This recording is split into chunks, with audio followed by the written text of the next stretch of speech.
من سنه وانا كنت بجتمع مع الناس من حوالي سنه ونص كده تقريبا، كنا مثلا حوالي 10 افراد، فقلت لهم يا جماعه احنا خلال سنه ان شاء الله او سنه وشويه هنعدي ال 500 فرد. في ناس طبعا قالت لا ده مستحيل الكلام ده يحصل، ايه ده او البتاع. قلت لهم لا يا جماعه، الشركه مبنيه على رؤيه، مبنيه على تخطيط واضح، مبنيه على سيستم ونظام، والحمد لله بعد سنه دلوقتي اصبحنا اكتر من 500 فرد، داخلين في 600 فرد، لان الشركه مبنيه على رؤيه. علشان كده احنا بنحاول بقدر الامكان ان احنا نبقى رواد المجال، فبنحاول ان احنا نشتغل على الحلول التكنولوجيه عشان خاطر نطور من مستوى الشركه بشكل عام ومستوى الفرد. لا يشكر الناس لا يشكر الله. وطبعا انتوا اولى ناس بالشكر. يعني انا طالع هنا او احنا عاملين الحفله دي عشان نشكر كل فرد موجود قدامنا على الكرسي دلوقتي. الفكره كلها زي باشمهندس احمد ما قال، احنا بدانا ازرق من فتره طويله، وكان هدفها وقتها ان هي تكون واحده من اكبر الشركات اللي موجوده في السوق.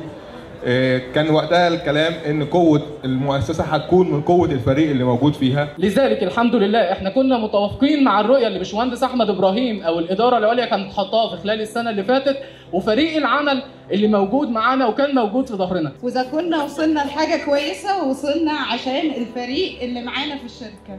ففريق العمل بتاعي طبعا كل الشكر ليه، وكل الشكر لمدير الداعم اللي دايما خلانا نوصل للمرحله دي، هو باشمهندس احمد ابراهيم. جه في دماغي الجمله كده بتقول: واما الزبد فيذهب جفاء، واما ما ينفع الناس فيمكث في الارض. في الاول وفي الاخر احنا كلنا بنتعلم من بعض، انا بتعلم من اللي جنبي واللي جنبي بيتعلم من اللي جنبه وهكذا، واتكالك على ربنا والتوفيق هيجي من عند ربنا. ولكن في دماغه هدف وفي دماغه حلم معين عايز يوصل له، هتوصل له بس بطريقه واحده بس، انك تكون شاطر، مش باي طريقه ثانيه. بس خليك فاكر، وهختم بيها كلامي، ان عمرها ما كانت بشطارتك، دايما بتوفيق ربنا.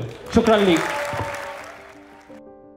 السنه الجايه يعني كمان سنه من دلوقتي هنصبح اكتر من 5000 فرد، شركه هتكون موجوده في 12 دوله، كل فرد داخل الشركه من المديرين الموجودين فيها هيبقى مدير اقليمي لدوله معينه. يعني احنا السنه الجايه واحنا بنحتفل ممكن ما تكونش ناس معانا لانها بتدير فروع الشركه في دول معينه، وممكن تكون ناس